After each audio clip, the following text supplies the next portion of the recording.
அதனால் அந்த கோரிக்கை வலுவாகி கொண்டிருக்கும் பொழுது ஜவஹர்லால் நேரு இந்தியாவின் பிரதமர் காக்கா கலேல்கர் என்று ஒரு அறிஞரை ஆய்வு செய்து பரிந்துரைகளை வழங்குங்கள் என்று நியமிக்கிறார்.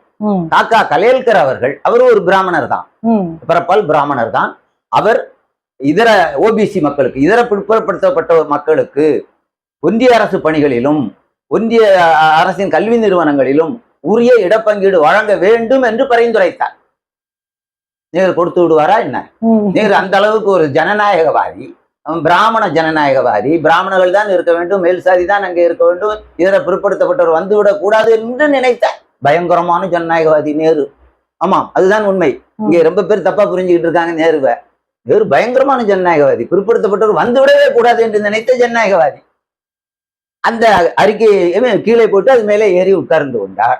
பிறகு நேருவின் மகளே வருக, நிலையான ஆட்சி தருக இங்க ஒருத்தர் சொன்னார்ல, அவர் வருகிறார். நேருவின் மகள் பிரதமராகிறார், இந்திரா காந்தி அம்மையார் பிரதமராகிறார். அவரும் அதை கீழே போட்டு மேலே உட்கார்ந்து விட்டார். ஒன்றுமே நடக்கவில்லை.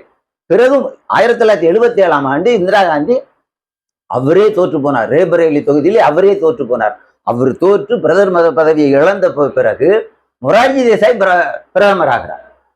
அவரும் பிராமணர் தான். அவர் அப்ப கோரிக்கை வரும்பொழுது இதிலே முக்கிய பங்கு வட இந்தியாவிலே உள்ள பல்வேறு சாதி சமூகம், இதர பிற்படுத்தப்பட்டோர், ஓபிசி சாதி சமூகத்தை சேர்ந்த தலைவர்கள், பல தலைவர்கள் இருக்கிறார்கள். அவர்கள் ராம் மனோகர் லோகியா, அவர் சோசியலிஸ்ட் தலைவர். முதலில் சோசியலிஸ்ட் கட்சி தான் நேருடைய காங்கிரஸ் கட்சிக்கு எதிர்கட்சியாக நாடாளுமன்றத்தில் செயல்பட்டது. பீகாரில் வலுவாக இருந்தார்கள். அது பெரிய பாரம்பரியம். ராம் மனோகர் லோகியா ஒரு பெரிய தலைவர் பீகாரில், பெரியார் போன்ற ஒரு பெரிய தலைவர். அவருடைய கட்சியை சேர்ந்தவர்கள், அவருடைய கருத்து போக்கு, சிந்தனை போக்கை உடையவர்களும் ஐயா ஆனைமுத்து அவர்களும் இதற்காக பல்வேறு கூட்டங்கள் வட இந்தியாவில் நடத்தி ஒரு ஆதரவு கருத்தை திரட்டி மொரார்ஜி அவர்களை சந்தித்து, இந்திய பிரதமர் மொரார்ஜி அவர்களை சந்தித்து இன்னொரு கமிஷன் அமைக்க வேண்டும். அதை குப்பை கூடையில் போட்டு விட்டார்கள். நீங்கள் ஒரு ஆணையம் அமைக்க வேண்டும், மிக பிற்படுத்தப்பட்டவருக்கு, ஓபிசி இதர பிற்படுத்தப்பட்டவருக்கு இடப்பங்கீடு வழங்குவதற்கு. உடனே அவர் பீகார் முன்னாள் முதல்வர் அவர் பிபி மண்டல் ஐயாவை மொரார்ஜி தேசாய் நியமிக்கிறார். அவர் பரிந்துரைக்கிறார், ஆமாம் வழங்க வேண்டும் என்று பரிந்துரைக்கிறார்.